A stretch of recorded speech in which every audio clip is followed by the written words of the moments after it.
I'm excited to start something new that I want to call breakfast table chats. Because what happens around the breakfast table, right? We have real conversations about real issues. It's where rubber meets the roads. We've got to come up with ideas. We've got to solve things. We've got to make things happen. I have a question here that ties to some of the previous videos, and it really is perfect to what we've been talking about. So that's what we're going to chat about. Here's the question. Your series Lead with Your Numbers is just what I need, but it doesn't go far enough for me.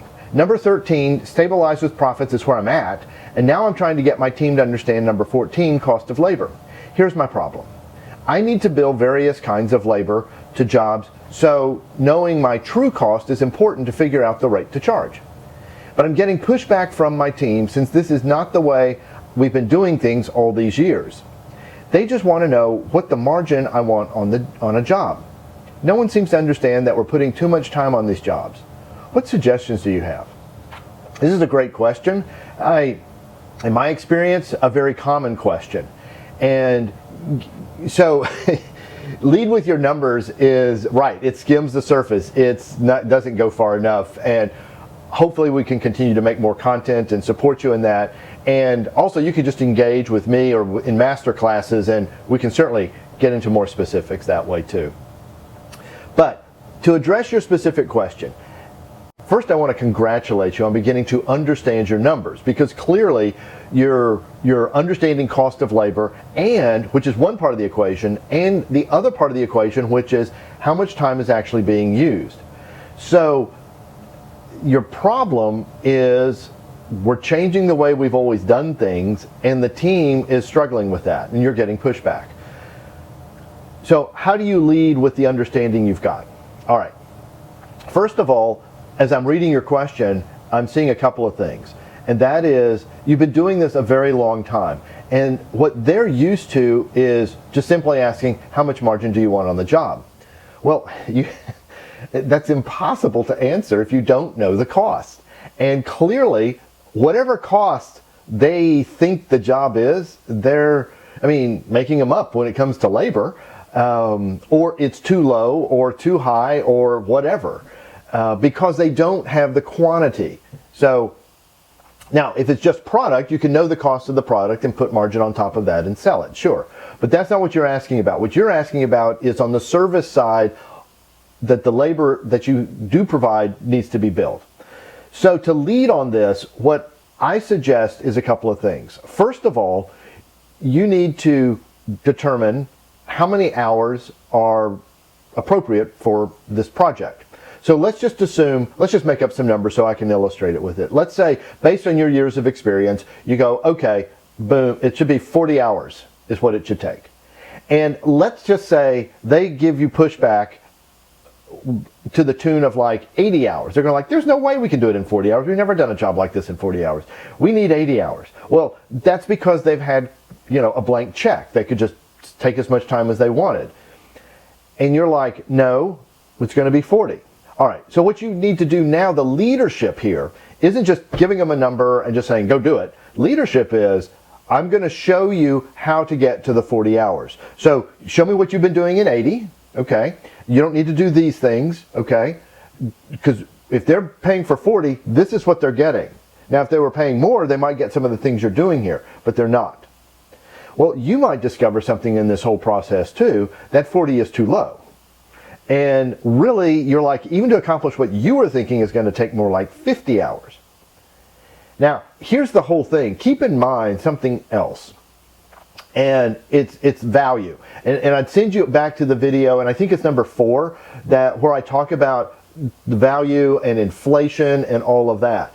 Because now inflation doesn't affect the number of hours it took, but there has been creep of some kind along the way, both certainly in the actual billable dollars and value. So my hunch is, if you're just now changing things, I'll bet your billable rate is too low.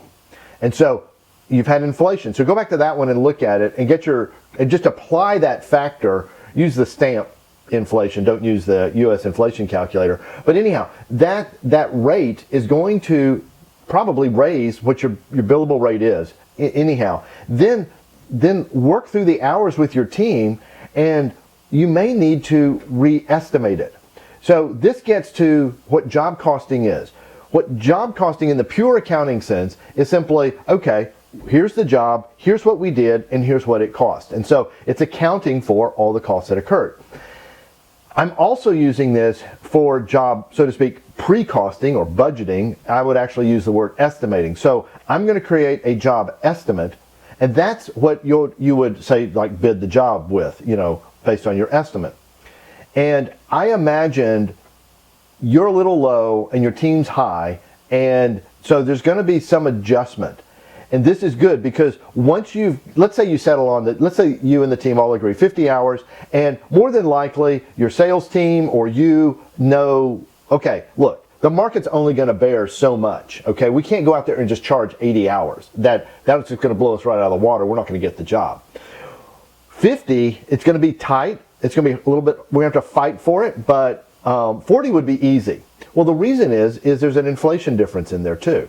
So if you adjust for inflation, adjust for the appropriate hours, you may go like sticker shock. Ooh, that's a big number.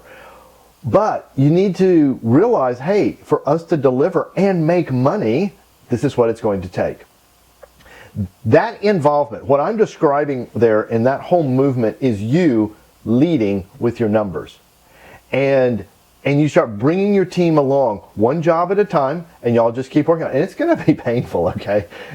People love having a blank check, just spending whatever they want to spend. And we don't like limitations. But it seems like the entrepreneur is the only one who gets the fact that there are limitations out there. So you've got to lead them with that and show them, I need your help. This is how I would lead them. I need your help in creatively coming up with, how do we do this job in 50 hours, not 80? How do we do this job in 40 hours, not 50? So in other words, because, let's say in the job costing analysis, which I would call the autopsy after the job, which I would have a team meeting around, the same team that put this together, I would lead them in the autopsy. And I would take it apart and go, you know what? Great job, gang. And we did it in 49 hours. So that extra hour increased our margin considerably. And so show them, how all of this works. I promise you, this will bring them along to where you will have good estimates and good margins, and not just the slapdash, just slap a margin on this thing and hope it sticks. And nobody ever looks in the rearview mirror to see, how did we really do? All right, I hope this is helpful. Would love your comments and reaction, and I'm going to see you around the kitchen table in the next video.